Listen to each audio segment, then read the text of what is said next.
Late autumn 1843. The low country swamps near the Savannah River on the border of Georgia and South Carolina. A plantation ledger would later record the date simply as October 17th, the day Elijah absconded. But in the private notes of a local slave patrol captain, another line appeared beneath it: men unnerved, strange signs in the marsh. Elijah was 36 years old when he ran.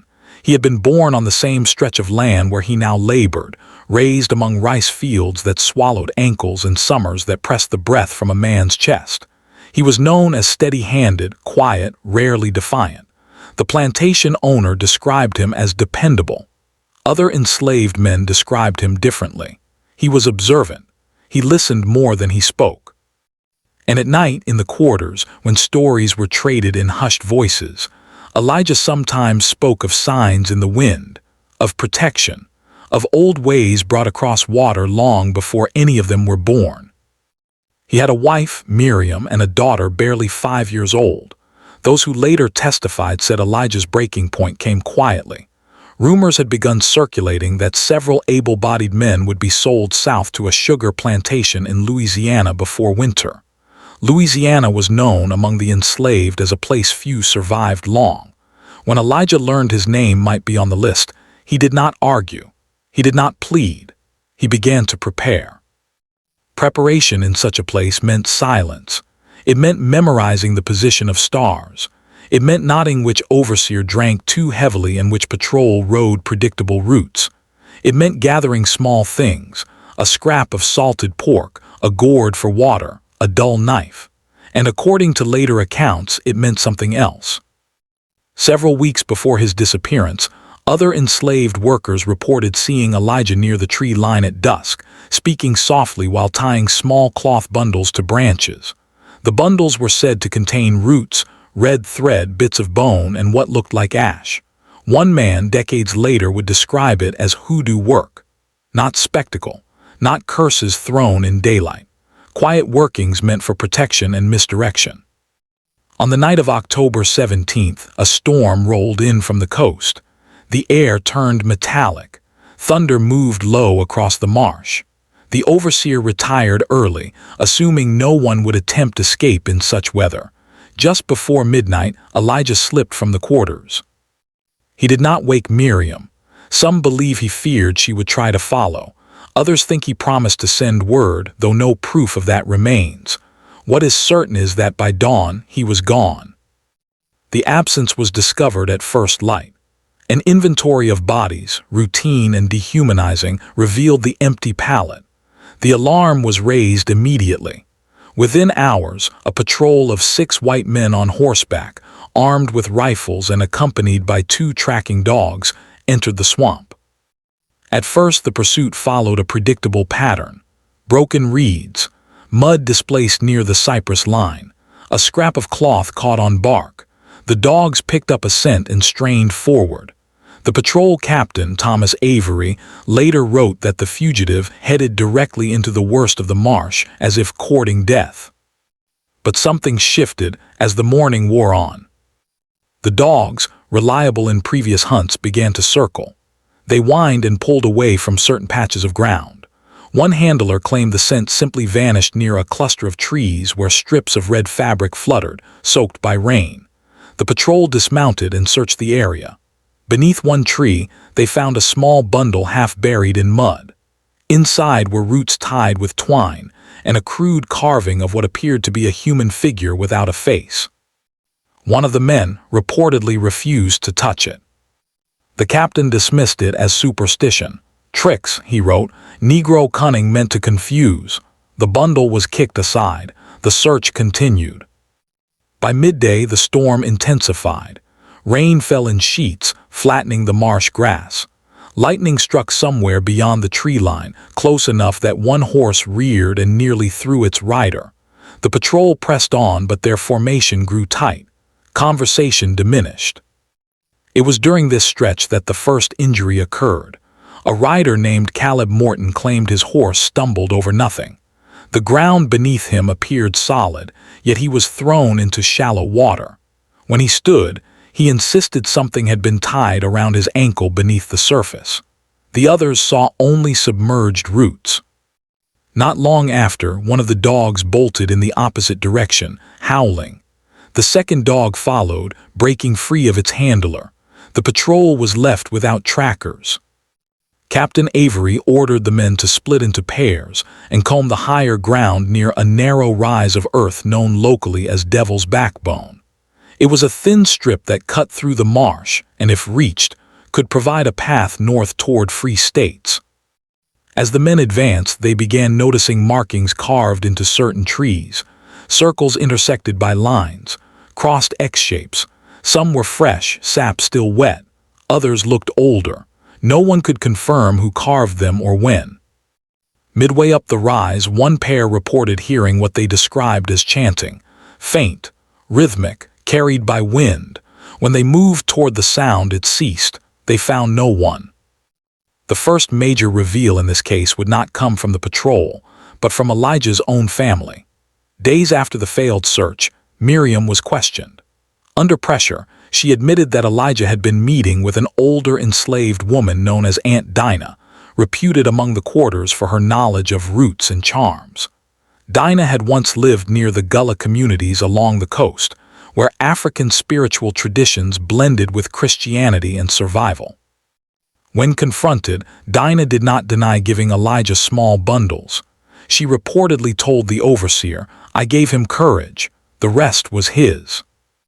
It was at this point that Captain Avery's tone in his report shifted. He began documenting not just physical evidence, but the growing unease among his men. One patrol member refused to re-enter the swamp after claiming he saw a figure standing motionless between trees, watching. Another resigned from patrol duty altogether, citing disturbances of mind. If you appreciate detailed investigations like this, you're watching Grave Case Files. Subscribe and join us for more real case deep dives. The search for Elijah officially ended after 5 days. No body was recovered. No confirmed sighting was recorded within the county. The plantation owner listed him as lost property. But unofficially, the story continued. In the months that followed, neighboring plantations reported small acts of quiet resistance. Tools misplaced, livestock gates left open, messages scratched into wood. Several enslaved individuals later claimed that a man matching Elijah's description had been seen moving at night along the riverbank, guiding others toward hidden skiffs. One particularly detailed account came from a freedman interviewed in the 1870s. He described being led through marshland by a tall man with a scar across his left forearm, consistent with Elijah's recorded injuries. The man, he said, avoided main paths and paused at certain trees, touching cloth bundles before moving on. He said the swamp don't take what it's protecting, the freedman recalled. Skeptics argue that such stories grew in the telling, that Elijah likely drowned, succumbed to exposure, or was captured quietly by patrols unwilling to admit failure. There are no court records of his capture, no execution notices, no bill of sale transferring him elsewhere. What remains are fragments. The patrol captain's final note on the matter reads, "Man either favored by unusual fortune or aided by persons and practices beyond our comprehension." Aunt Dinah lived another 10 years. She never elaborated on what she gave Elijah beyond courage. Miriam and her daughter were eventually sold south, their subsequent fates uncertain. As for Elijah, his name does not appear in census records of free black communities in the North. It does not appear in fugitive slave advertisements beyond the initial notice offering a reward. He exists in documentation only as absence. Yet within oral histories collected generations later, a figure persists. A man who knew the swamp better than those who hunted him. A father who chose risk over separation. A fugitive who may have woven knowledge of land, weather, and belief into a shield strong enough to outlast armed pursuit. Whether Hoodoo altered the course of that storm, confused the dogs, or unsettled hardened patrolmen cannot be proven. What can be established is this. On a night of thunder in 1843, A man stepped into darkness pursued by violence, and those sent to retrieve him returned empty-handed and shaken. In the language of plantation records, Elijah was a loss. In the language of those who whispered his story long after, he was something else entirely. And somewhere in the wetlands where the Savannah River bends and the cypress knees rise from black water, the legend of his escape remains, half history, half mystery, unresolved. Winter settled heavily over the low country after Elijah's disappearance. Frost glazed the rice fields in thin, fragile sheets at dawn, and the marsh seemed quieter, stripped of insects and storm. Officially, the matter was closed. Privately, it was not. In December of 1843, nearly 2 months after the failed pursuit, Captain Thomas Avery received a letter from a plantation owner 15 miles north. The letter described unsettling interference along the riverbank. 2 small boats had been discovered missing from their moorings, not stolen outright but moved, untied and left adrift downstream. On a nearby cypress trunk, someone had carved the same intersecting circle symbol documented during the October search. Avery rode out with 3 men to inspect the site. The carving was fresh. Sap still bled from the cuts. Beneath the tree, half hidden under fallen leaves, they found a cloth packet bound in faded red thread. Inside were dried roots and what appeared to be charcoal dust. One of the men refused to approach it. Another suggested burning it. Avery instead ordered it buried. What unsettled him was not the object itself, but the timing. The river at that bend narrowed before widening again toward a network of smaller tributaries. If a man understood the currents, he could vanish into those arteries undetected. Avery began to consider a possibility he had dismissed before. Elijah may not have fled blindly into the swamp. He may have been navigating toward a predetermined route. Records show that, during the following weeks, patrol frequency increased along the river corridor. Lanterns were seen at night where none had burned before, yet no arrests were officially recorded. In January of 1844, a new development emerged. A local ferryman reported being approached after dusk by a black man who kept his face partially shadowed beneath a wide-brimmed hat. The man offered coin, Spanish silver, worn but genuine, in exchange for passage across a narrow stretch of river. The ferryman refused. He later told authorities the stranger's left forearm bore a pale, jagged scar. The description circulated quietly. The plantation owner whose property Elijah had fled from demanded immediate action, but winter weather hindered coordinated searches. Flooded banks and icy water made pursuit difficult. At the same time, unease within the white community deepened. Rumor spread that Elijah was not merely hiding but assisting others.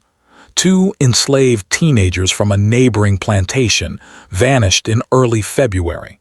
Their disappearance coincided with another storm system moving in from the coast. Search parties again entered the marsh. This time, they discovered something different.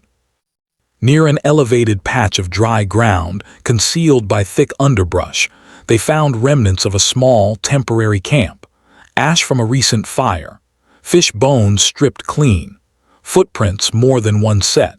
The impressions suggested at least 3 individuals had sheltered there within the last 24 hours. And again tied to a nearby branch, a cloth bundle. The patrol documented it carefully before destroying it. Inside were roots consistent with those identified by local enslaved communities as protective charms. Also included was a small, smooth river stone etched with a faint cross. Captain Avery's subsequent report reflects a man increasingly frustrated. He wrote that the fugitive demonstrates unusual knowledge of terrain and receives probable assistance from hidden sympathizers. He stopped referencing superstition. Instead, he began mapping possible escape corridors extending northward into South Carolina. What he could not map was silence. When questioned, enslaved workers across 3 plantations claimed ignorance. No one admitted to seeing Elijah. No one acknowledged the missing teenager's plans. Even under threat of punishment, accounts remained consistent. They knew nothing. It is during this period that the legend of Elijah shifted from fugitive to symbol. According to oral histories recorded decades later, Elijah had begun marking safe passage points with carved symbols and hidden charms, not as magic in the theatrical sense, but as coded signals, indicators of direction, water sources, or concealed crossings. The red thread, some believed, signified safety. Ash signified danger. Whether these codes were truly systematic or later interpretation is impossible to verify. But the pattern of unexplained disappearances continued through the spring of 1844. By March, 3 additional enslaved individuals from separate properties had vanished without confirmed capture. Patrol logs from that season reveal repeated mentions of misdirection, false trails, and dogs losing scent. One entry stands out, dated March 21st, 1844. Tracks observed leading toward deep marsh. Upon entry, ground firm but unmarked beyond certain point, as if erased. Unnatural stillness noted. Men unwilling to proceed further without additional company. There is no meteorological record indicating unusual conditions that day. Meanwhile, pressure mounted on plantation owners to demonstrate control. Advertisements for Elijah's capture were reprinted in regional newspapers, increasing the reward. Yet no credible bounty claim surfaced. In April, a patrol finally detained a man suspected of aiding fugitives. He was a free black carpenter who traveled between properties for repairs. Under interrogation, he denied any involvement but acknowledged hearing stories of a man who moves through water like it parts for him. The statement was dismissed as folklore. But even folklore influences behavior. Patrol participation reportedly declined. Some men requested reassignment. Others traveled in larger groups than before. The swamp, once viewed as hostile primarily to those fleeing, began to be perceived as unpredictable for those pursuing. Avery's final known field excursion related to the case occurred in late May of 1844. He and 4 men tracked a report of lantern light near Devil's Backbone. They arrived near midnight. The air was still. No wind. No insects. They saw no lantern. But on the narrow rise embedded in damp earth, they found footprints leading north. Barefoot adult, accompanied by smaller prints beside them. The smaller prints were fresh. No bodies were ever recovered from that trail. No capture was recorded. The patrol did not follow far beyond the ridge. One man later stated that the river current was too strong beyond that point for inexperienced crossing. Another claimed he heard distant voices and believed an ambush possible. After that night, official documentation concerning Elijah ceased. In 1847, a coastal abolitionist network documented an unnamed man arriving by boat with 2 children, assisting them onward toward Charleston before continuing north. The description of the man was vague, but included mention of a forearm scar. There is no direct proof linking that account to Elijah. By 1850, the name Elijah had transformed within local enslaved communities from a missing man into a protective figure invoked in whispered prayers before attempted escape. "Guide us like Elijah," some reportedly said, not referencing the biblical prophet alone, but the father who stepped into storm and did not return. As for Captain Avery, he left patrol duty in 1846. His private journal contains one final entry referencing the fugitive.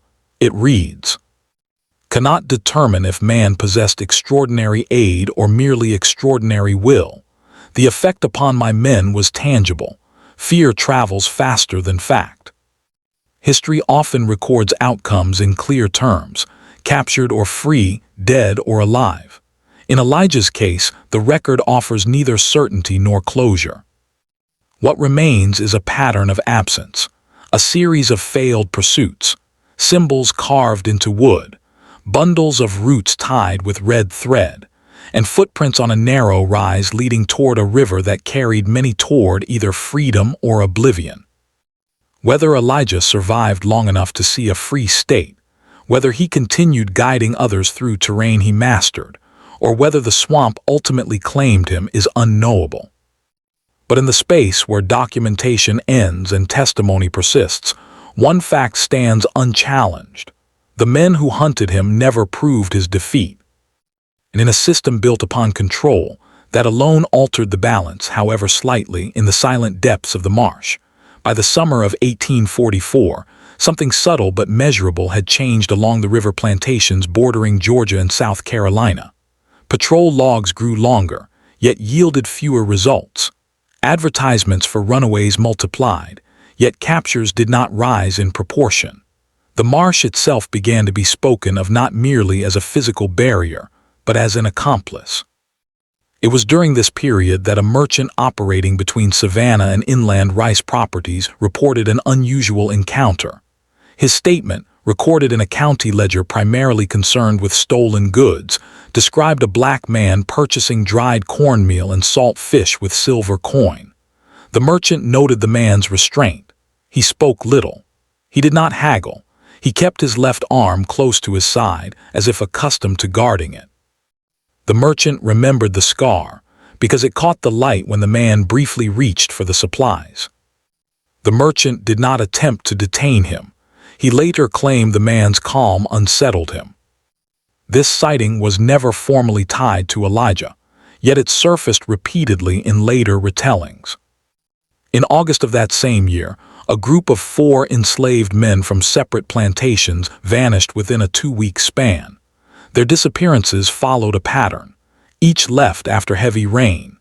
Each plantation bordered a waterway feeding into the Savannah River, and in each case, small carved symbols were later discovered along outer tree lines.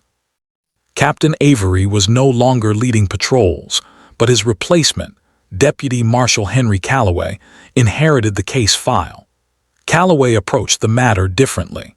Rather than focus solely on tracking individuals, he began investigating the possibility of an organized network operating within the marsh.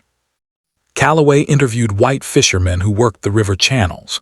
One admitted seeing small, narrow boats concealed beneath overhanging brush. Another described hearing low whistles exchanged across water at night, 2 short, 1 long, repeated in measured intervals. The whistles, according to enslaved informants decades later, were signals indicating safe crossing windows when patrol boats were not active. In September 1844, Calloway led a coordinated sweep involving 3 separate patrol units converging near Devil's Backbone. They moved at dusk to minimize visibility to anyone watching. The plan was to encircle the elevated ridge and advance inward. What they encountered instead was absence. The ridge showed signs of recent use, ashes still warm, fish recently gutted, footprints layered over one another, suggesting multiple individuals had gathered there within the previous day, but no one remained. More troubling to Calloway was the discovery of a carefully constructed false trail leading deeper into impassable marshland. The trail appeared convincing at first glance: broken reeds, deliberate footprints, disturbed mud. Yet after several hundred yards, it ended abruptly at a stretch of water too deep to wade and too narrow for boat passage. It was a trap, not lethal, but designed to exhaust pursuers and erode confidence. In his report, Calloway wrote, "Subject demonstrates planning beyond solitary flight. Evidence suggests guidance and coordination. Recommend investigation of external abolitionist influence." That recommendation led to scrutiny of known anti-slavery sympathizers in Savannah and Charleston. Letters were intercepted. Homes were searched. Yet no direct link to Elijah was established. Meanwhile, within enslaved communities, the legend expanded. Oral histories collected after emancipation recount that Elijah began appearing at the edges of quarters just before midnight, speaking briefly to those considering escape. He did not promise safety. He did not guarantee success. He offered direction, which tributary to follow, where patrol routes thinned, how to step in water to mask scent. Some accounts claim he taught others to move partially submerged, holding reeds above the surface for air, minimizing visible disturbance. Such techniques required knowledge not only of terrain but of behavior, how men on horseback thought, how dogs tracked, how fear could be redirected. One former enslaved woman, interviewed in 1881, described him as quiet like fog. She claimed he wore small cloth bundles tied at his belt and sometimes pressed one into another's palm before sending them onward. Not magic, she clarified decades later. Reminder to steady the heart. Still, not all encounters were calm. In October 1844, almost exactly 1 year after Elijah's initial escape, a patrol unit reported direct confrontation. The report is fragmented, partially damaged by water exposure, but certain elements remain legible. 3 riders claim to have seen a small group of figures moving along a river bend at twilight. They approached silently, intending to intercept. Before they could close distance, one horse stumbled violently. The rider was thrown. At that moment, a lantern ignited across the river, briefly illuminating the opposite bank. The patrol believed it to be a signal. Gunshots were fired. No bodies were found. The fallen rider later insisted the ground had been deliberately weakened, small trenches dug and concealed beneath reeds. The other 2 riders attributed the accident to uneven marsh terrain. Deputy Calloway's tone in subsequent correspondence reveals frustration bordering on doubt. He wrote, "The fugitive's continued elusion fosters myth. Myth fosters courage among others. The practical danger lies not solely in one man's escape, but in the belief that he cannot be caught." That belief appeared to spread faster than evidence. By early 1845, escape attempts in the region increased measurably. Plantation ledgers show spikes in absconded entries, often clustered after storms or during moonless nights. Not all attempts succeeded. Some fugitives were captured. Some likely perished, but the pattern persisted. Calloway attempted one final strategy: infiltration. He recruited an enslaved informant with promise of favorable treatment, instructing him to seek contact with those rumored to communicate with Elijah. The informant disappeared within weeks. Whether he fled, was discovered, or was silenced remains unclear. After that failure, official pursuit efforts diminished. Resources were redirected. The region's authorities faced mounting political tension over slavery itself. Attention shifted toward broader conflicts that would eventually culminate in the Civil War. Elijah's name faded from active patrol logs. Yet in 1852, nearly 9 years after his escape, a riverboat captain traveling north toward Virginia recorded a brief journal entry about an encounter in the marshlands. He described a black man guiding a small group, 2 women and a boy, across a shallow crossing at dawn. The captain watched from distance, uncertain whether to intervene. He noted the man's posture, alert but unhurried. He noted a scar on the forearm when the man raised his hand in signal. The captain did nothing. By the time of the Civil War, stories of Elijah had become layered with interpretation. Some said he reached Pennsylvania. Others insisted he remained in the South, guiding hundreds through waterways that white pursuers never fully mastered. A few accounts claimed he was eventually killed protecting a group of escapees, though no grave or verified record supports that claim. What remains verifiable are structural changes in patrol documentation. After 1843, entries referencing carved symbols, cloth bundles, and misdirected trails increased not only in the Savannah River corridor but in adjacent counties. Whether imitation or direct continuation, the tactics spread. Historians examining these records note a pattern. Whenever fear infiltrates enforcement systems, efficiency declines.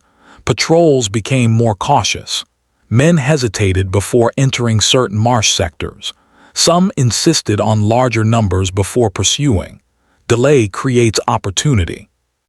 Did hoodoo itself alter outcomes? There is no empirical measure for that, but the psychological effect of belief on both those fleeing and those hunting was tangible. For the enslaved, small bundles tied with red thread symbolized protection, heritage, continuity with ancestral practices carried across the Atlantic. For patrolmen unfamiliar with those traditions, the same objects represented the unknown. The unknown unsettles. In systems built on dominance, uncertainty becomes vulnerability. The final documented reference to Elijah during the antebellum period appears in an 1856 letter from a plantation overseer complaining of continued whispering about the marsh guide. The overseer urged harsher punishment to deter romantic notions. His letter reveals concern less about a specific individual and more about narrative control. When the Civil War erupted in 1861, thousands of enslaved people in the region fled plantations amid the chaos. Union forces advancing along coastal territories disrupted established patrol systems. Many escaped during that period with assistance from both military movements and pre-existing informal networks. Some descendants of those who fled later credited Elijah as foundational to those networks. Whether he lived to see the war is unknown. No pension records, no census data, no Freedmen's Bureau documentation conclusively tie his name to a free identity. He remains in formal archives, an absence. But in post-war oral histories recorded across Georgia and South Carolina, the marsh guide endures. A father who refused separation. A man who studied wind, water, and human behavior until he could move through all three with precision. A fugitive whose escape exposed the limits of armed authority. The swamp that once concealed him has changed over time. Channels have shifted. Some ridges have eroded. Yet Devil's Backbone still exists as a narrow rise cutting through wetland, and the Savannah River still bends through dark water reflecting cypress limbs. If Elijah drowned, no record marks it. If he was captured and executed quietly, no documentation has surfaced. If he reached freedom and chose anonymity, that choice left little trace. In investigative terms, the case remains unresolved. In historical terms, its impact lies less in confirmed outcome and more in sustained defiance. For over a decade after one storm-soaked night in October 1843, patrolmen recorded confusion, misdirection, and unease. Escape attempts increased. Myths spread. Control weakened incrementally. Sometimes, the most powerful act within oppressive systems is not open confrontation, but successful disappearance. Elijah stepped into a storm pursued by rifles and dogs. Those sent to retrieve him returned with stories instead of proof. And in the quiet spaces between official records and inherited memory, his trail, like the false ones he may have laid, continues to lead forward just beyond reach. By the late 1850s, the story of Elijah had separated into two parallel tracks, one preserved in fragmented official documents, the other carried through memory, repetition, and cautionary whisper. The official track grew thin. The remembered one grew stronger. In 1858, a surveyor mapping portions of marshland along the Savannah River corridor documented something peculiar in his field notebook. He described finding multiple trees marked with intersecting circles and crossed lines similar to those noted in earlier patrol reports. The markings were spaced at irregular but deliberate intervals, often near shallow crossings or narrow strips of higher ground. The surveyor dismissed them as local signs of no practical import. Yet he sketched 3 of them carefully in the margin. What he did not record was how long they had been there. By then, 15 years had passed since Elijah's escape. If he had survived, he would have been in his early 50s. For an enslaved man raised in marsh labor, that was not an advanced age, but it was not young either. The endurance required to navigate wetlands repeatedly, under pursuit, assisting others, would have demanded both physical strength and strategic restraint. There are no confirmed sightings after 1852, but absence does not necessarily equal end. When the Civil War began in 1861, the coastal South entered a period of rapid destabilization. Union naval blockades disrupted plantation economies. Enslaved individuals near coastal and river territories seized opportunities to flee toward Union-controlled zones. Military records from Union encampments near Port Royal and along parts of coastal South Carolina note the arrival of self-liberated people who possessed unusual knowledge of inland waterways. One Union officer wrote in 1862 that certain escapees navigated swamps with confidence surpassing that of our own guides. He did not name Elijah, nor would he have likely known the name. But in later recollections collected from formerly enslaved men who joined Union labor brigades, some referenced having once followed the Marsh Father, or the River Guide. The phrasing varies depending on the source. None are legally binding testimony, but patterns emerge. Several Freedmen's Bureau interviews conducted after 1865 reference a man who taught others to read currents by watching debris drift patterns. He instructed them to travel when barometric pressure dropped and patrol riders sought shelter. He taught silence not as fear, but as strategy. One particularly detailed 1873 interview with a man named Josiah Reed, formerly enslaved near the Savannah River, contains a statement that has drawn historian attention. Reed described meeting an older man in 1861 who bore a forearm scar and carried a small pouch of tied roots. The man declined to share his name. He warned Reed not to speak of him. He guided Reed and two others to a Union picket line near the coast, then turned back toward the interior. Reed believed the man had family still enslaved deeper inland. If that account is accurate, it suggests Elijah may not have fled north immediately after his escape. It suggests he may have remained near the region of his origin for years, operating within terrain he understood intimately. There is no documentation confirming Miriam's fate beyond a sale record transferring her and her daughter to a Louisiana sugar plantation in 1845. Mortality rates on such plantations were high. No later trace of her or the child has been definitively identified. If Elijah learned of that sale, it would have altered his decisions.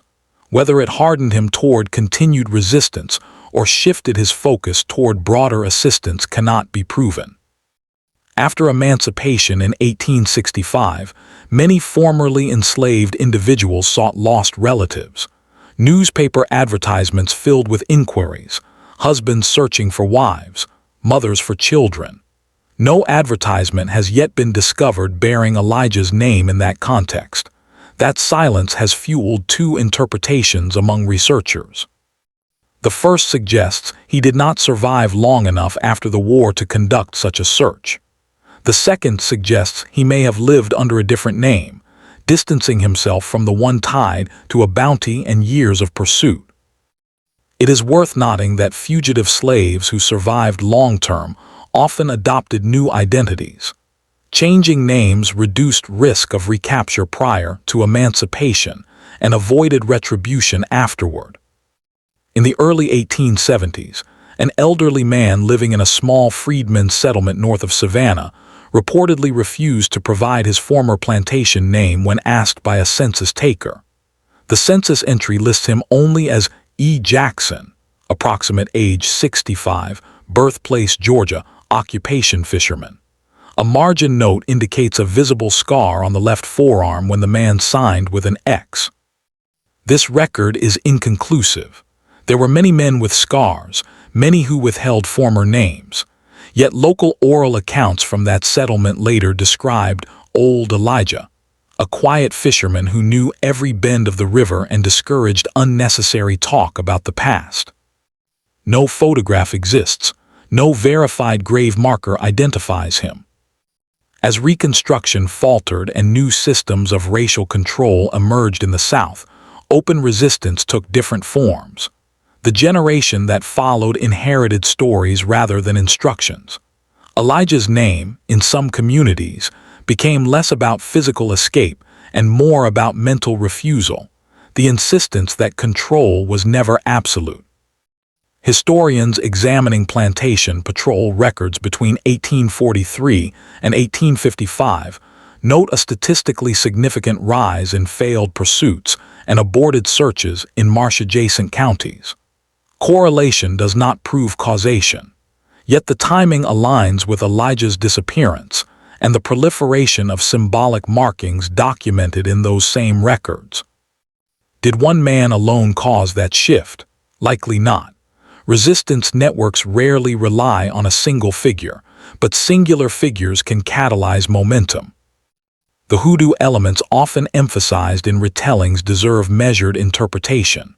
Rootwork traditions in Gullah and other African-descended communities blended spiritual belief with practical psychology. Carrying protective charms could steady nerves. Placing symbolic objects along routes could signal guidance. To pursuers unfamiliar with those traditions, such objects introduced uncertainty. Uncertainty slows action.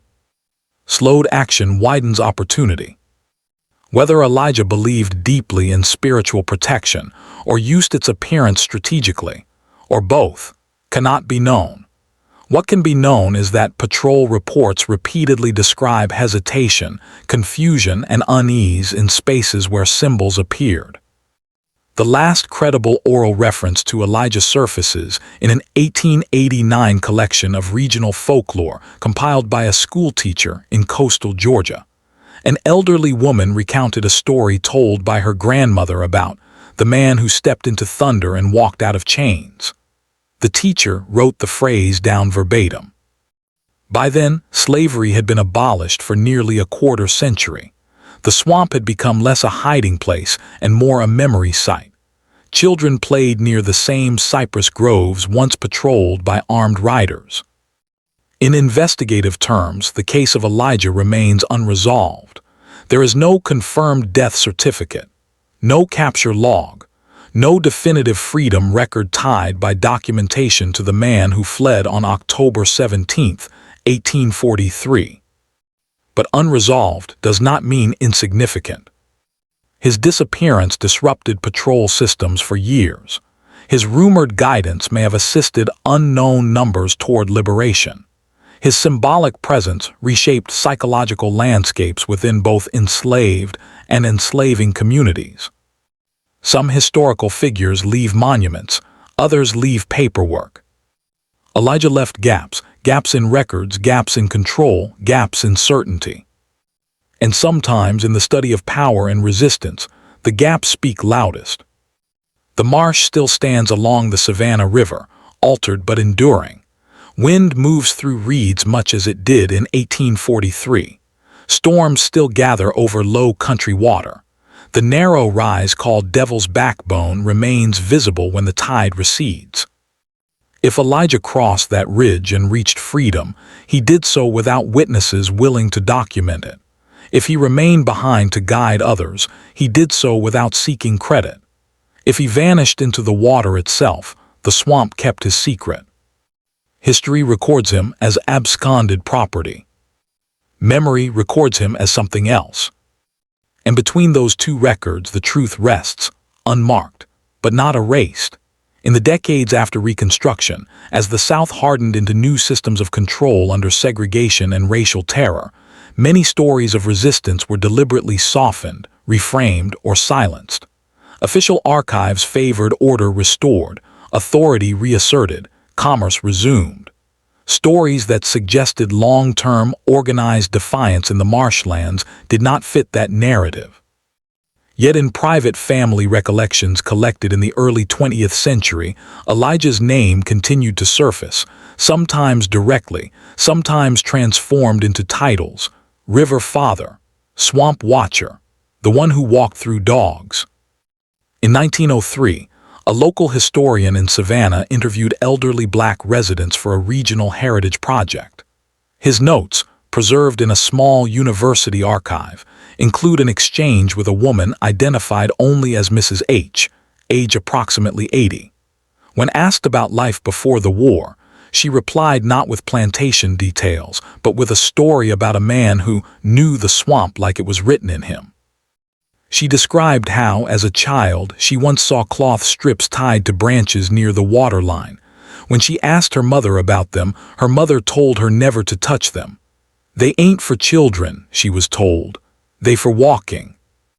When the historian pressed for clarification, Mrs. H refused to elaborate further. By that time, the physical landscape itself had begun to change. Sections of marsh were drained for development. Timber companies cleared cypress groves. Channels were widened for commercial navigation. Each alteration disrupted whatever subtle markers may once have existed. If Elijah had built a system of signs across those wetlands, much of it would have disappeared without trace. Still, fragments remained. In 1911, during the construction of a railway extension near a marsh ridge believed to be part of the old Devil's Backbone corridor, workers uncovered what they described as small cloth remnants wrapped around decayed organic material buried near tree roots. The foreman reportedly discarded them as debris. No formal report survives beyond a brief mention in a local newspaper about odd findings in the muck. No connection was made publicly to any antebellum escape network. By then, such associations would have been considered irrelevant, perhaps even provocative. But within black churches along the river communities, sermons occasionally invoked a figure who walked before freedom came and made a road in water. The language was metaphorical, but congregants understood the historical weight beneath it. The 20th century brought migration. Many descendants of enslaved families left the low country for northern cities during the Great Migration. With them traveled stories, compressed, retold, adapted. In Chicago, Detroit, Philadelphia, elderly migrants recounted tales of a man who outsmarted mounted patrols by stepping into flooded timber and moving with the current instead of against it. In these retellings, the hoodoo elements varied. Some described protective charms glowing faintly in stormlight. Others removed supernatural tones entirely, emphasizing intelligence and discipline. The core remained constant.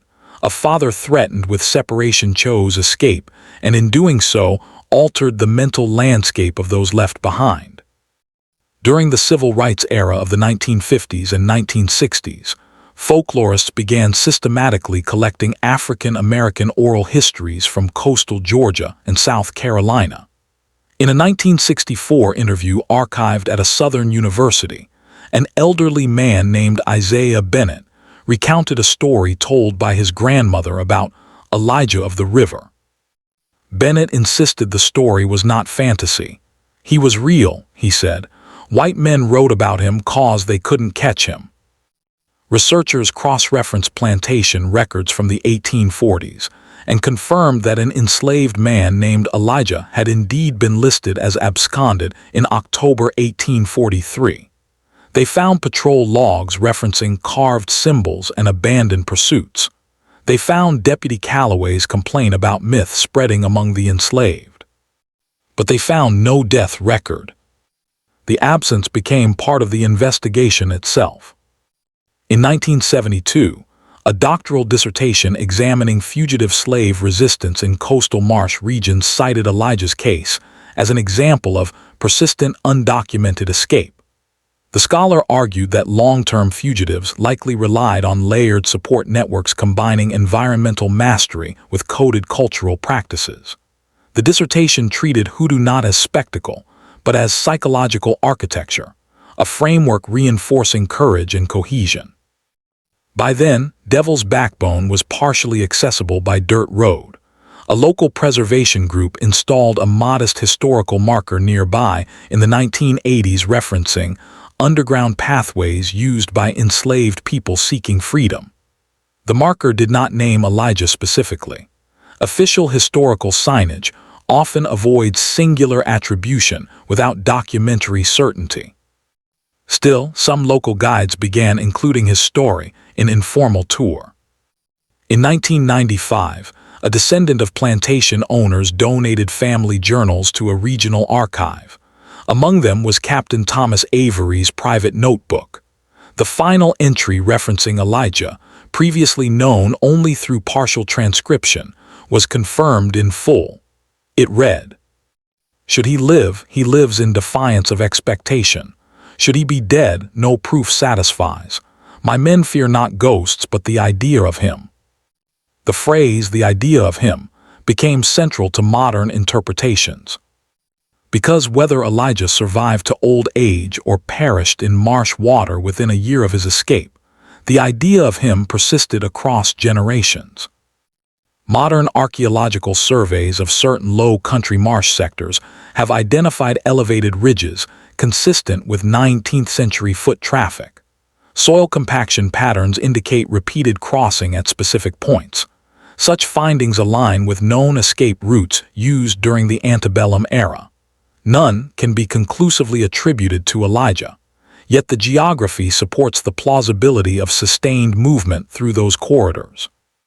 The Savannah River itself continues to shift. Tides alter sandbars.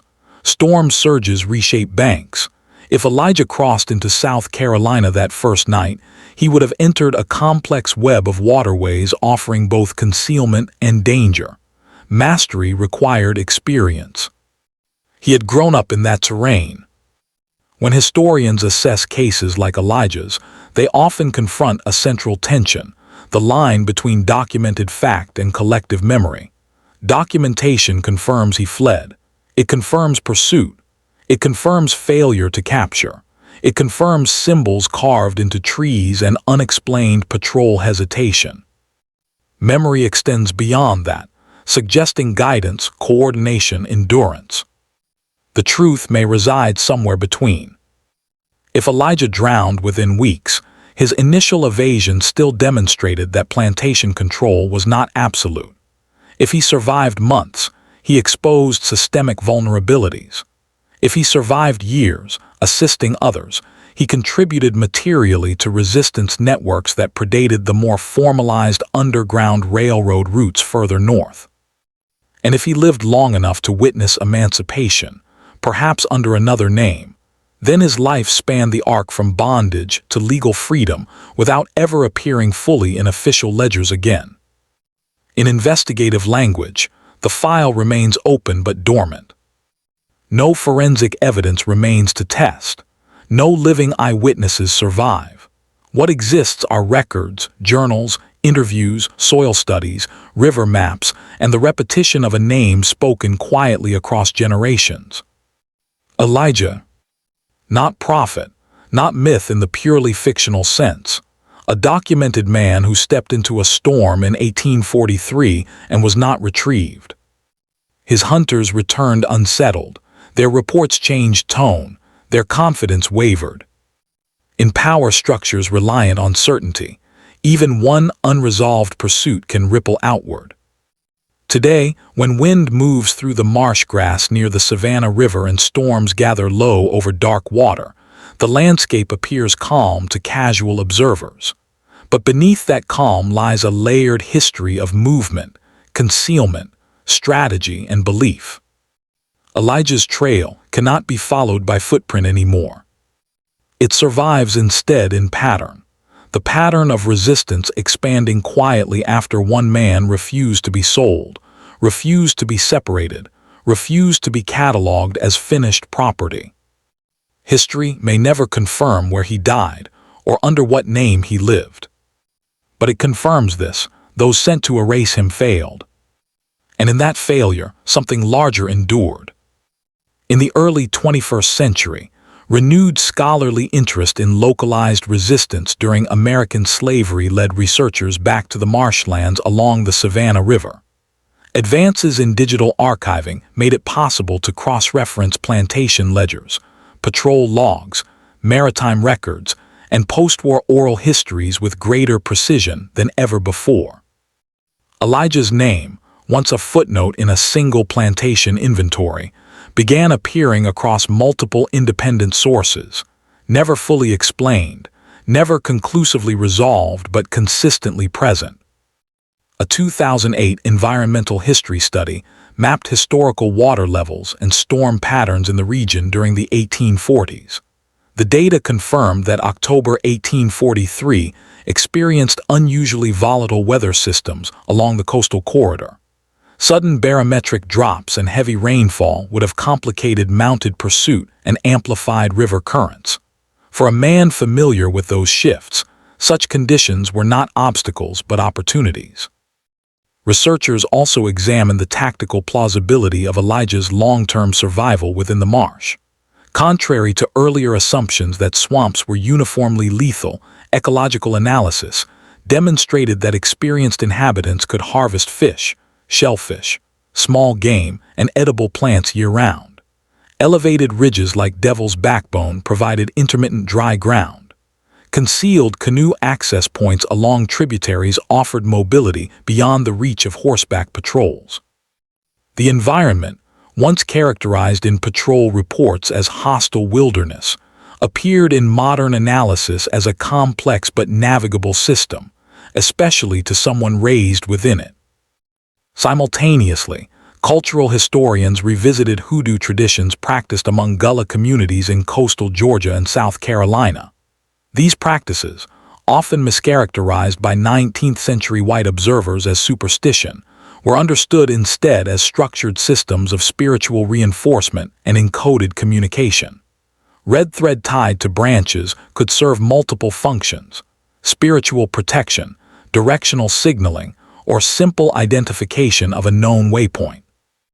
In this reinterpretation, what patrolmen described as unnerving signs may have functioned as disciplined markers, visible to those taught their meaning, ambiguous to those who were not. 2014 Symposium on Slave Resistance hosted at a southeastern university devoted a panel specifically to persistent fugitives, cases without closure. Elijah's case was discussed alongside documented long-term runaways who survived for years in forests and borderlands. Scholars emphasize that while conclusive proof of Elijah's post-escape life remains absent, the pattern of regional disruption following his disappearance aligns with known effects of symbolic resistance figures. The discussion shifted from whether he survived to how his disappearance operated socially.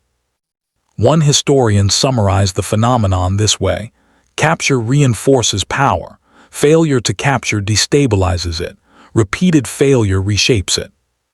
Patrol documentation between 1843 and 1846 reveals a measurable change in language. Earlier entries exhibit certainty and procedural clarity. Later entries include words like confusion, misdirection, uncertainty, and unwillingness. These shifts, though subtle, suggest psychological impact. In 2019, a multidisciplinary research team conducted ground-penetrating radar surveys near a section of marsh historically identified as part of the Devil's Backbone corridor. The survey did not uncover graves or concealed settlements. What it did reveal were compacted soil pathways beneath sediment layers, indications of repeated foot traffic consistent with mid-19th century use. Archaeologists caution against over-attribution. Many individuals used those routes over decades, yet the timeline overlaps with the documented period of heightened escape activity following 1843. Beyond physical evidence, genealogical researchers have attempted to trace potential descendants linked indirectly to Elijah. Because no confirmed surname survives, such efforts rely on plantation records and subsequent migration patterns. Several lines remain plausible but unverified. The possibility that Elijah adopted a different surname after emancipation complicates identification further. In 2021, a small museum exhibit in coastal Georgia featured a section titled "The Man Who Was Not Recovered." It presented copies of the original plantation ledger listing Elijah as absconded, excerpts from Captain Avery's journal, and oral history transcripts recorded in the 1960s. The exhibit avoided definitive claims. Instead, it posed a question to visitors. What does it mean when a system built on control cannot account for one man? Visitors wrote responses in a guest book. Many described Elijah not as myth, but as proof that resistance did not always require open rebellion. Some emphasized the paternal dimension of his decision. Others focused on the strategic intelligence implied by years of evasion. Modern descendants of enslaved families in the Savannah River region sometimes visit the marsh intentionally, standing along quiet bends where water moves slowly between reeds. The landscape has changed, industrial development visible in the distance, bridges arching overhead, but certain stretches remain remarkably similar to 19th century descriptions. There is no plaque bearing Elijah's full story at Devil's Backbone, no grave marked with certainty, no preserved cabin identified as his refuge. The absence itself has become part of the narrative. In forensic terms, the case lacks closure. In historical terms, it offers layered significance. First, it demonstrates the limits of written authority. Plantation ledgers documented property. Patrol logs documented pursuit, but neither could document sustained invisibility. Second, it illustrates how cultural knowledge of terrain, weather, and spiritual tradition can operate as a form of resistance as powerful as weapons. Third, it reveals how fear travels within systems of dominance. Captain Avery's final remark, "The idea of him," captures the essence of Elijah's impact. Once authority figures began recording unease, the imbalance widened. There remains a final question scholars continue to debate. Did Elijah intend to become a guide, or did circumstance transform him into one? It is possible he fled solely to avoid sale and separation, intending only survival. It is equally possible that once survival was secured, he recognized the terrain's potential to aid others. Human decisions evolve under pressure. The line between individual escape and collective assistance can blur. What is certain is that after October 17, 1843, the region experienced sustained disruption linked temporally and geographically to his disappearance. Escape attempts increased. Patrol effectiveness declined. Symbolic markers appeared in multiple counties. Oral histories converged around a single figure described consistently over generations. And yet no final scene concludes his story. No documented capture, no confirmed death, no definitive proof of northern settlement. Only continuity. Continuity in altered patrol language. Continuity in soil compaction along hidden ridges. Continuity in sermons invoking a man who walked through storm. Continuity in academic panels still debating his trajectory. In the end, Elijah's case resists the neat resolution often demanded by official archives. It remains suspended between record and remembrance. He stepped into a night of thunder in 1843, pursued by rifles and dogs. The men sent to retrieve him returned without proof. Years passed, systems shifted, a war reshaped the nation.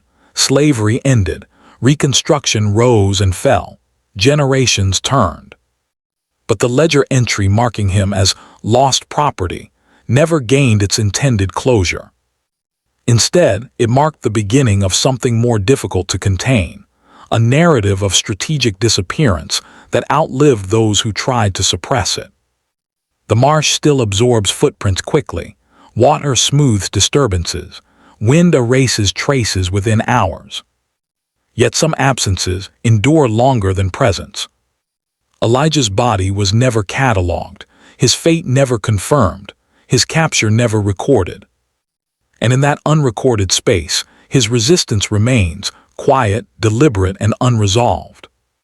In the final layer of this case, what remains is not a dramatic revelation, but a narrowing of focus. After more than a century and a half, the question is no longer simply whether Elijah survived. The deeper question is why his absence persisted so forcefully in both record and memory. When historians reassemble fragmented cases like this, they look for convergence points, moments where independent sources align without direct coordination. Elijah's escape on October 17, 1843, is documented in plantation inventory. The failed pursuit is documented in patrol notes. The carved symbols are documented in multiple reports. The shift in tone among patrolmen is measurable in language. Oral histories, recorded decades later, reference a man with a forearm scar who moved through marsh corridors guiding others. These threads do not form a perfect rope, but they overlap with unusual consistency. By the late 19th century, local white accounts largely stopped referencing him. This silence is telling. Communities often suppress narratives that highlight long-term failure of authority. The plantation economy had collapsed. Slavery had ended. Reopening the memory of a fugitive who outmaneuvered patrols for years served no constructive function for those invested in order and hierarchy. Within black communities, however, the story served a different function. It became instructional, not in literal directions, but in psychological posture. Elijah's legacy reinforced the idea that terrain could be ally, that coded knowledge could neutralize brute force, that belief systems dismissed as superstition could stabilize resolve under pursuit. In 1927, a hurricane struck coastal Georgia and South Carolina, dramatically reshaping portions of the marshlands along the Savannah River. Contemporary reports describe entire sections of low-lying terrain submerged or eroded. If any physical remnants of Elijah's markers still existed by then, they were likely erased. Water reclaimed what water once concealed. The destruction of landscape further sealed the case into abstraction. Yet abstraction does not mean fabrication. Modern resistance scholarship often distinguishes between symbolic figures created purely through folklore and documented individuals whose lives expanded beyond archive limits. Elijah belongs to the latter category. His existence is not disputed. His escape is confirmed. What is uncertain is duration and scope. When analyzing sustained fugitivity in antebellum America, researchers note that survival beyond the first year significantly increased likelihood of long-term success. The most dangerous period was the initial weeks. Patrols were concentrated. Dogs were fresh. Rewards were publicized. Elijah passed that phase without capture. The following year, patrol entries continue referencing pursuit attempts and disturbances. By year 3, documentation shifts from direct pursuit to generalized unease and speculation about networks. This progression suggests he was not immediately recaptured. Had he been, the reward would likely have been claimed and recorded. Reward claims were financial transactions. Those tend to leave paper trails. No such trail has been found. Another factor emerges when examining river traffic records. The Savannah River corridor was active with trade vessels moving between inland plantations and coastal ports. These vessels created cover, noise, wake disruption, shifting patterns of movement. A man familiar with schedules could use commercial traffic as camouflage. Storm systems amplified this effect. Elijah's timing on the night of escape, during heavy weather, demonstrates calculated decision-making. That same strategic thinking may have guided subsequent movement. One of the most debated elements remains the hoodoo bundles tied with red thread. Skeptics argue that such objects could have been placed by others, later attributed to Elijah through storytelling drift. Yet patrol reports specifically tie those bundles to search areas linked temporally to his disappearance. The objects appear in official writing before folklore solidified. This suggests at minimum a deliberate act of psychological signaling during active pursuit. Whether Elijah believed those charms would alter physical outcomes or whether he understood their impact on human perception may not matter. In high-stress pursuit environments, perception shapes behavior. If a patrol hesitates, splits, or delays because something feels wrong, advantage shifts. Captain Avery's final journal line, "The idea of him," captures that shift precisely. In investigative analysis, unresolved cases often diminish over time. Witnesses die, interest fades, files gather dust. Elijah's case did not fade, it transformed. By the mid-20th century, African-American writers referencing coastal resistance occasionally invoked unnamed marsh guides. During the civil rights movement, grassroots organizers in the South sometimes cited historical fugitives who walked before us. Though not always named directly, the archetype aligns closely with Elijah's narrative. In 2003, a doctoral candidate conducted interviews with elderly residents in a small riverside community near the Georgia-South Carolina border. One 90-year-old interviewee described visiting a bend in the river as a child where elders warned youngsters not to speak loudly. "That water remember things," she was told. When asked what things, she replied, "Men who wasn't meant to be found." That statement, simple and restrained, echoes across generations. There is one final speculative thread scholars sometimes consider, though it remains unproven. Several Civil War-era Union records mention Black Scouts operating ahead of advancing troops in coastal marsh territories. These scouts possessed detailed knowledge of waterways and plantation layouts. Most are unnamed in official dispatches, but their effectiveness was noted. If Elijah survived into the 1860s and remained near the region, it is conceivable, though not documented, that he could have contributed in such capacity. Conceivable is not confirmation. And this case demands discipline in separating possibility from proof. Proof ends in October 1843 with an empty pallet and a storm. Proof continues through months of failed pursuit, carved symbols, abandoned camps, and unsettled patrolmen. Proof stops when official documentation stops. Beyond that point, the record shifts to testimony and pattern. But sometimes pattern is evidence of impact, even if not of endpoint. The plantation ledger labeled Elijah as absconded property.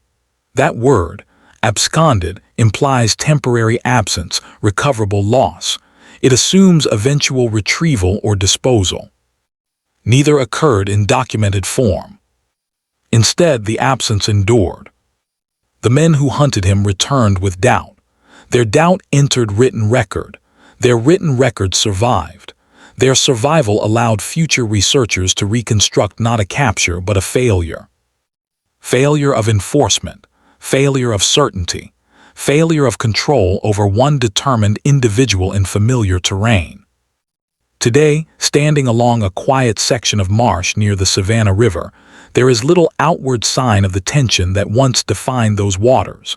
Commercial vessels move steadily. Wildlife returns to reclaimed wetlands. Tourists photograph cypress trees without awareness of former pursuit routes beneath their feet. But history does not require monuments to persist. Elijah's story remains because it intersects documented fact with sustained disruption. It resists tidy closure. It challenges assumptions about inevitability within oppressive systems. He may have died unnamed in distant soil. He may have lived long enough to see chains fall nationwide. He may have guided dozens or only a few. What cannot be erased is this. On a night marked by thunder in 1843, a father chose flight over forced separation. Armed men followed. Dogs tracked, storms intensified. The hunters came back empty-handed. And from that emptiness grew a narrative stronger than capture. A narrative that crossed decades, crossed war, crossed reconstruction and regression, crossed migration and memory. In investigative files, the case remains open. In the marsh, the water keeps its own record, silent, shifting, indifferent to ownership. Elijah stepped into that water and was not reclaimed. For those who depended on certainty, that was disturbance. For those who depended on hope, that was enough. By the time the 21st century settled into its third decade, Elijah's case had moved beyond regional folklore and entered academic conversation as a study in strategic disappearance. What began as a single plantation entry in October of 1843 had evolved into a layered investigation touching environmental history, psychology of enforcement, spiritual practice, and resistance networks along the Savannah River corridor.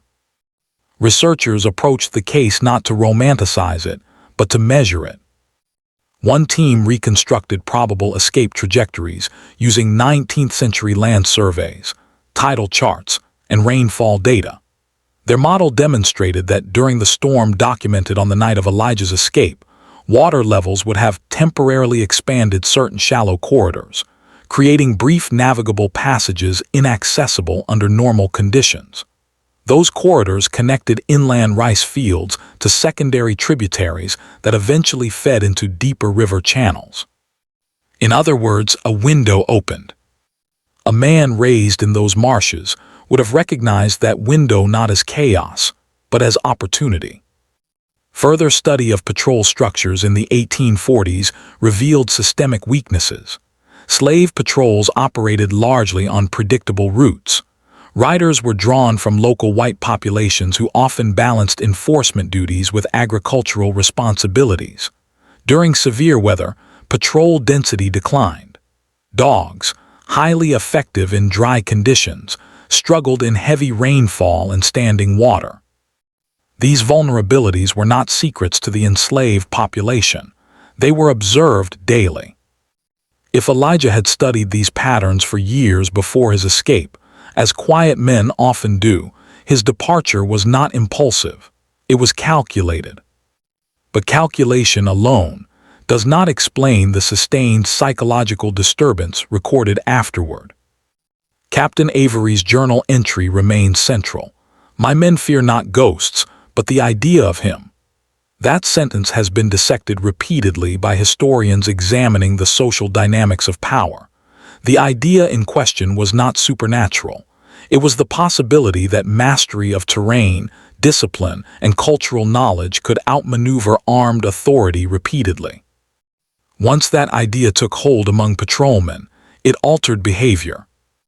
Patrol reports after 1843 show increased group sizes during marsh searches. Riders requested reinforcements before entering certain sectors. Some entries describe waiting for daylight rather than advancing at dusk. Each delay widened the margin for escape. At the same time, oral histories emphasize Elijah's restraint. He did not reportedly seek confrontation. He did not attack patrolmen or sabotage plantations directly. His resistance was movement-based, fluid, adaptive, rarely stationary. Movement leaves minimal evidence. The hoodoo elements, when examined closely, reveal another layer of strategy. Red thread, root bundles, carved symbols, these could serve dual functions. For those who understood them, they provided reassurance and direction. For those who did not, they introduced uncertainty.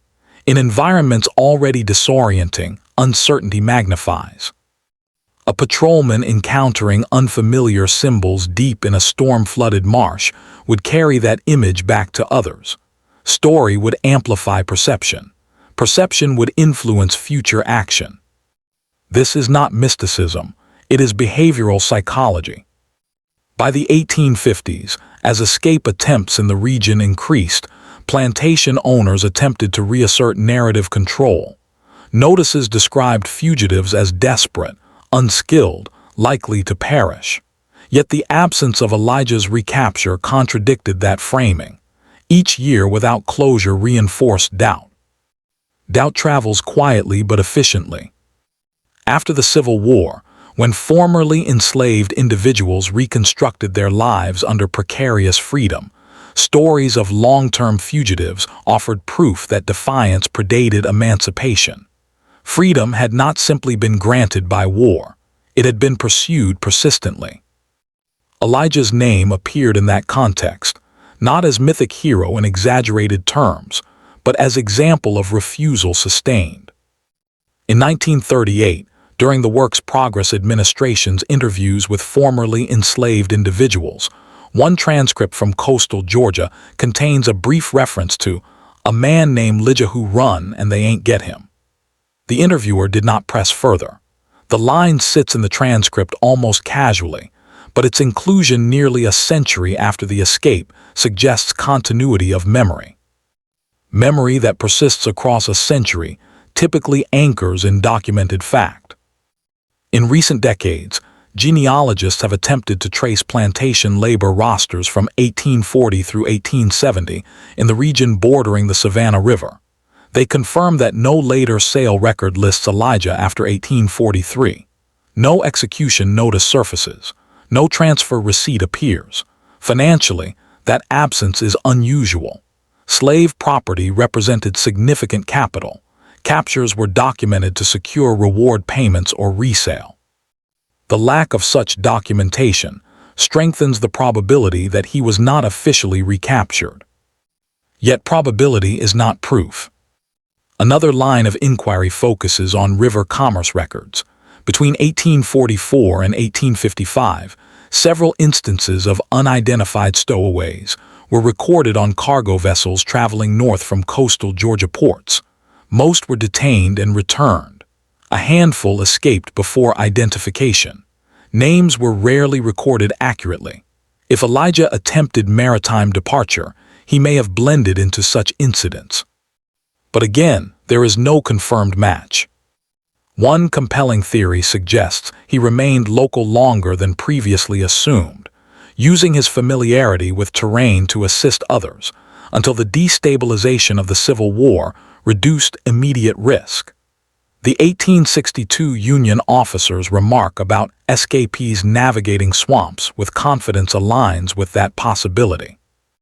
If Elijah lived into his 50s or 60s and remained in the region, he would have witnessed Union occupation of coastal territories, the collapse of plantation authority, and the early formation of freedmen's communities. He may have transitioned from fugitive to fisherman, scout, or laborer under a new name. The 1870 census entry for E. Jackson, fisherman, scar on left forearm, remains an intriguing but inconclusive fragment. Historians caution against definitive linkage, but the coincidence lingers. Beyond speculation lies measurable impact. Between 1843 and 1855, documented escape attempts along marsh-adjacent plantations in that corridor increased at a higher rate than in comparable inland counties. Patrol language shifted from confident pursuit to cautious coordination. Plantation correspondence references whispering about the marsh guide as morale issue among enslaved workers.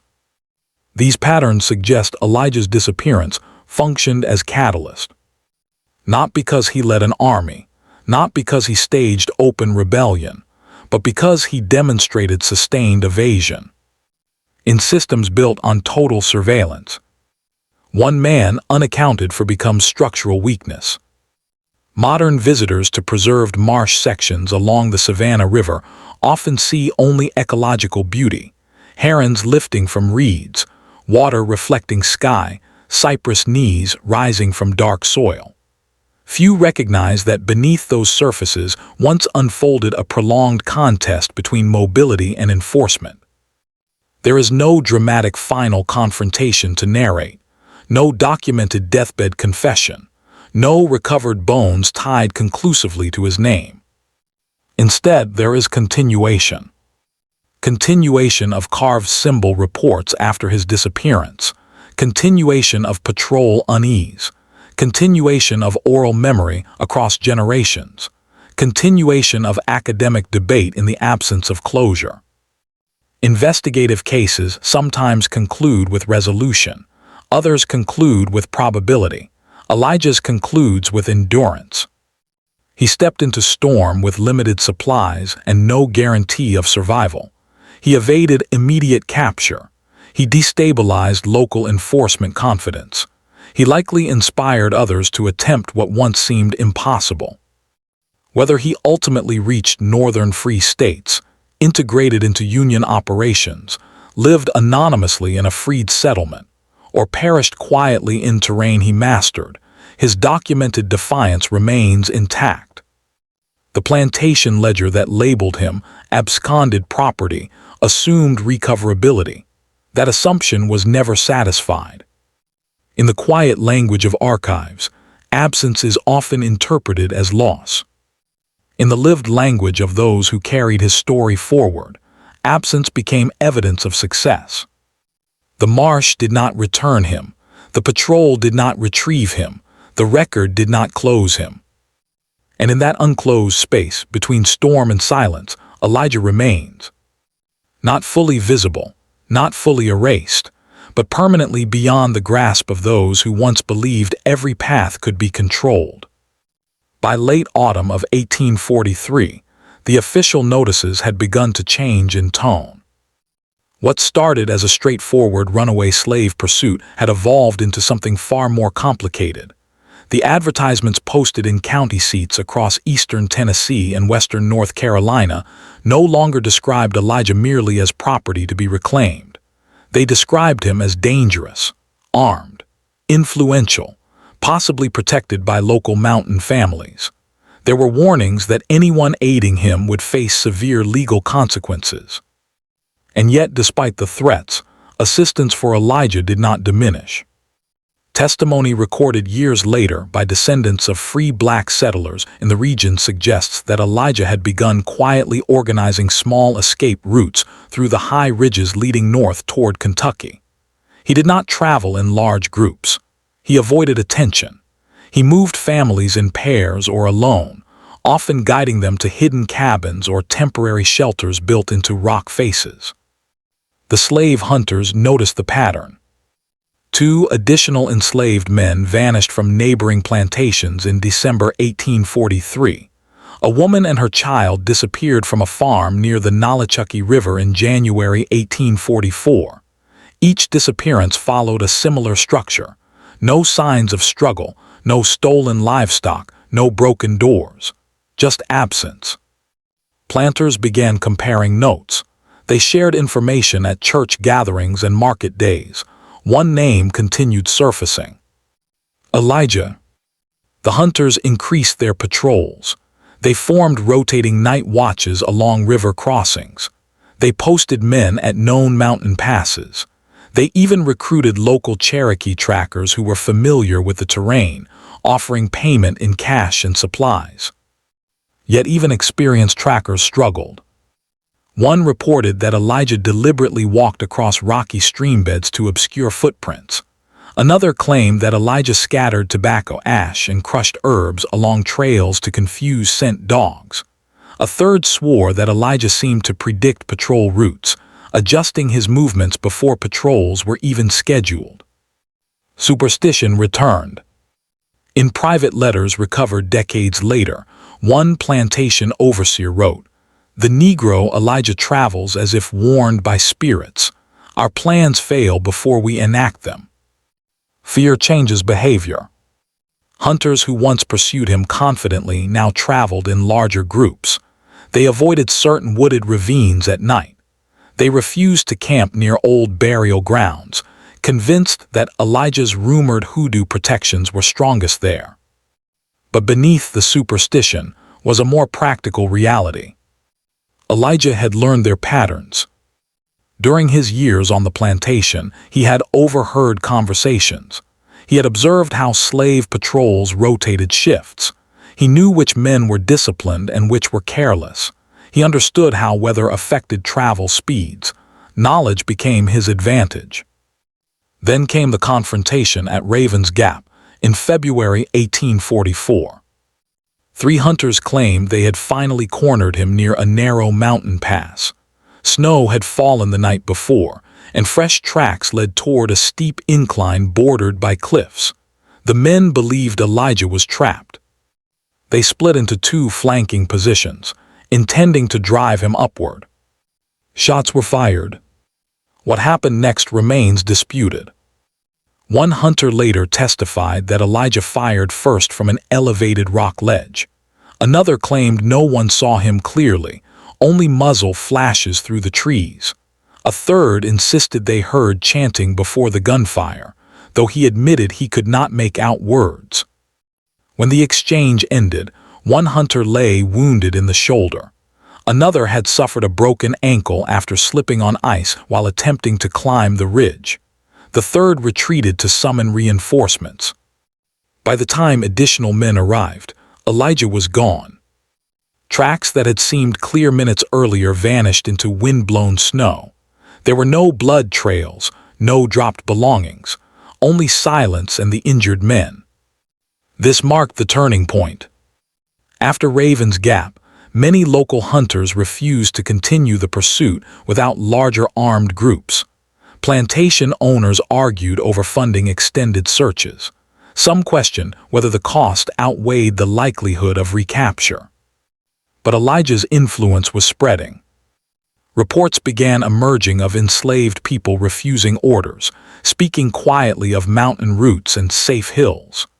One overseer complained that the idea of Elijah was more dangerous than the man himself. The phrase is important. The idea of Elijah.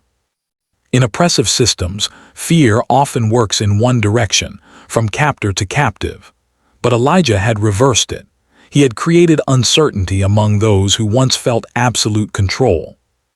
There are also records suggesting that Elijah began coordinating with abolitionist sympathizers who operated informal networks through Appalachia.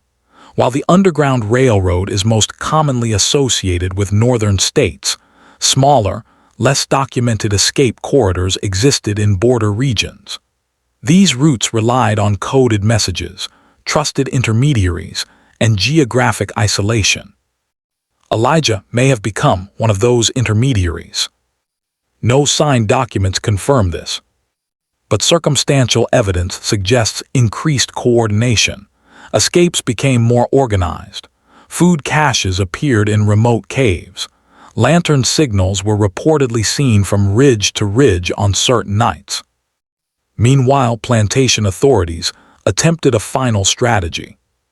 In March 1844, they arrested 2 free black men suspected of aiding Elijah. They interrogated them publicly, hoping fear would force information.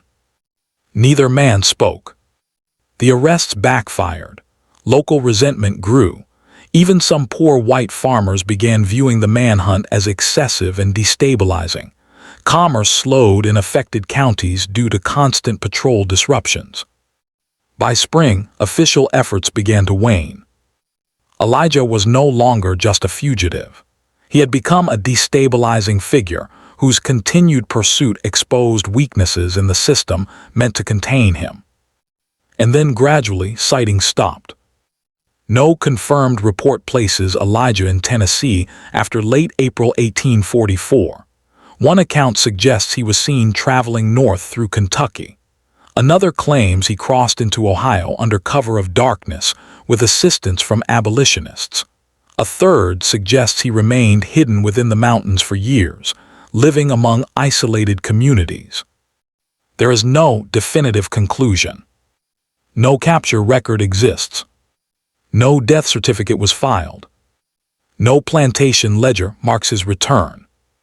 What remains are fragments, letters, newspaper notices, oral histories, fearful testimonies from hunters who could not explain how a single man evaded them for so long, and the whispered belief that Elijah carried more than knowledge of terrain.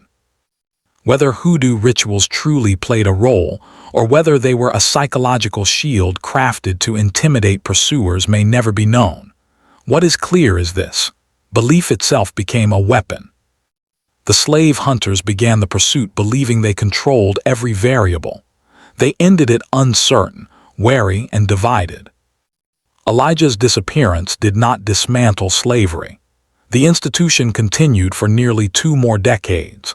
But within a specific stretch of mountain country in the 1840s, one man disrupted its certainty. In later years, elderly residents in remote Appalachian communities spoke quietly of a black man who helped travelers through the hills, who moved silently and avoided attention, who carried small pouches of herbs at his waist.